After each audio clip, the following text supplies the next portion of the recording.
സംഗമത്തിൻ്റെ ഈ സമാപന പരിപാടി ഔപചാരികമായി ഉദ്ഘാടനം ചെയ്യാൻ വേണ്ടി അദ്ദേഹത്തെ ഞാൻ ക്ഷണിക്കുകയാണ്. ചുരുങ്ങിയ വാക്കുകൾ ഉദ്ഘാടനം ചെയ്ത് അദ്ദേഹം സ്ഥലം ചെന്ന് പോകും എന്നുകൂടി അറിയിക്കാൻ എന്നെ ഏൽപ്പിച്ചിട്ടുണ്ട്.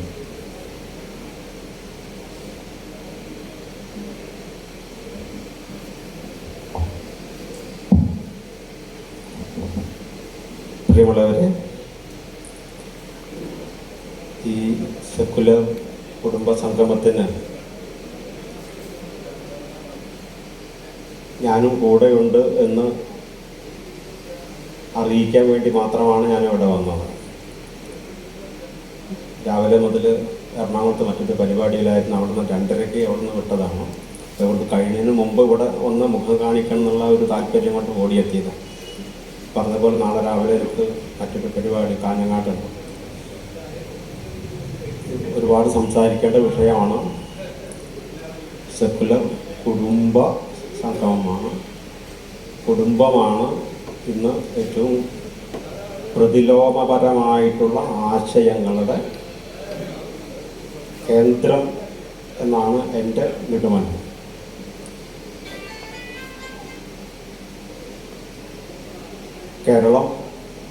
കേരളത്തിൽ മാത്രമാണ് ഈ സെക്കുലറിസം എന്നൊക്കെ പറഞ്ഞ് ഇങ്ങനെ മതനിരപേക്ഷമായ ഒരു കൂട്ടായ്മയ്ക്ക് ഇടമുള്ളത് ഇന്ന് ഇന്ത്യയിൽ. മറ്റൊരു സംസ്ഥാനത്തും അത്തരത്തിലുള്ളൊരു സാഹചര്യമുണ്ട് എന്നെനിക്ക് തോന്നുന്നില്ല. ആ ഒരു സാഹചര്യം അടക്കമില്ലായ്മ ചെയ്യുക എന്നുള്ളതാണ് ഇന്ത്യൻ ഭരണാധികാരികൾ ആഗ്രഹിക്കുന്നത്. ഇവിടെ ഇങ്ങനെയുള്ള കൊച്ചു കൊച്ചു തുരുത്തുകൾ ഇപ്പോഴും നിലനിൽക്കുന്നുണ്ട് എന്നും അതിനെ തകർത്ത് എന്താണോ ഇന്ത്യൻ ഭരണവർഗം ആഗ്രഹിക്കുന്നത് ആ രീതിയിൽ ഇന്ത്യൻ സമൂഹത്തെ ആകമാനം പരിവർത്തനം ചെയ്യണം എന്നുള്ള വളരെ ബോധപൂർവമായ ശ്രമം നടന്നുകൊണ്ടിരിക്കുമ്പോഴാണ് അതിനെ ഒരു പരിധിയെങ്കിലും ചെറുക്കുന്ന ഒരു ചെറിയ ന്യൂനപക്ഷമായിട്ടുള്ള ഒരു ചെറിയ ഭൂപ്രദേശം ഇവിടെ ഇങ്ങനെ നിലനിൽക്കുന്നത്. എത്ര കാലം നിലനിൽക്കാൻ കഴിയുമെന്നുള്ളത് സംശയാസ്പദമാണ്. കാരണം നമ്മളും പുറമേക്കല്ലാതെ അകത്ത് അത്ര മതനിരപേക്ഷമാണ് എന്ന അഭിപ്രായം എനിക്കില്ല.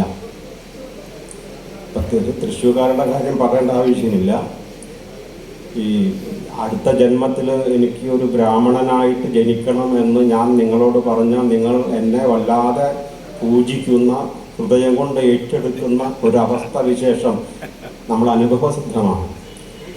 അപ്പോൾ കേരളം അത്ര സുഖകരമൊന്നുമല്ല, നമ്മൾ വിചാരിക്കുന്നത് പോലെ അത്ര ഒന്നുമല്ല, മനോഹരമല്ല. തൊട്ടപ്പുറത്താണ് പത്തനംതിട്ടയിൽ അഭിവൃദ്ധിക്ക് വേണ്ടി, സമ്പൽ സമൃദ്ധിക്ക് വേണ്ടി മനുഷ്യരെ അടുത്ത കാലത്ത് ബലിയർപ്പിച്ചത് എന്നും നാം കാണുന്നുണ്ട്. കേരളീയ സമൂഹം ഈ സെക്കുലർ കുടുംബ സംഗമം വിചാരിക്കുന്നത് പോലെ അല്ലെങ്കിൽ ആഗ്രഹിക്കുന്നത് പോലെ അത്രയും സെക്കുലറൊന്നും അല്ല എന്ന് തെളിയിച്ചു കൊണ്ടിരിക്കുകയാണ്. അധികം താമസിയാതെ ഇന്ത്യൻ ഭരണഘടന എന്ന് പറയുന്ന, ഇന്ത്യൻ ഭരണഘടനയെ തന്നെ മുറുകെ പിടിക്കുന്ന, അതിനെക്കുറിച്ച് ചർച്ച ചെയ്യുന്ന സമൂഹം കേരളത്തിനല്ലാതെ വേറെ പുറത്തുണ്ടോ എന്നുള്ളത് ഇന്ന് ഗവേഷണ വിഷയമാക്കേണ്ടതാണ്. കാണൂല എന്നുള്ളതാണ് വസ്തുത. വളരെ ഭീകരമായിട്ടുള്ള ഒരവസ്ഥയിലൂടെ സഞ്ചരിക്കുമ്പോൾ ഇതിനെങ്കിലും കഴിഞ്ഞില്ലെങ്കിൽ നാളത്തെ തലമുറ നമ്മോട് ചോദിക്കും, നിങ്ങൾ എന്തു ചെയ്യുകയായിരുന്നു ആ കെട്ടകാലത്ത് എന്ന്. അത് സംഭവിക്കാതിരിക്കാനായിട്ട് അവസാന നിമിഷം വരെ പടപൊരുതാനുള്ള ആർജവം നമ്മിലുണ്ടാകട്ടെ.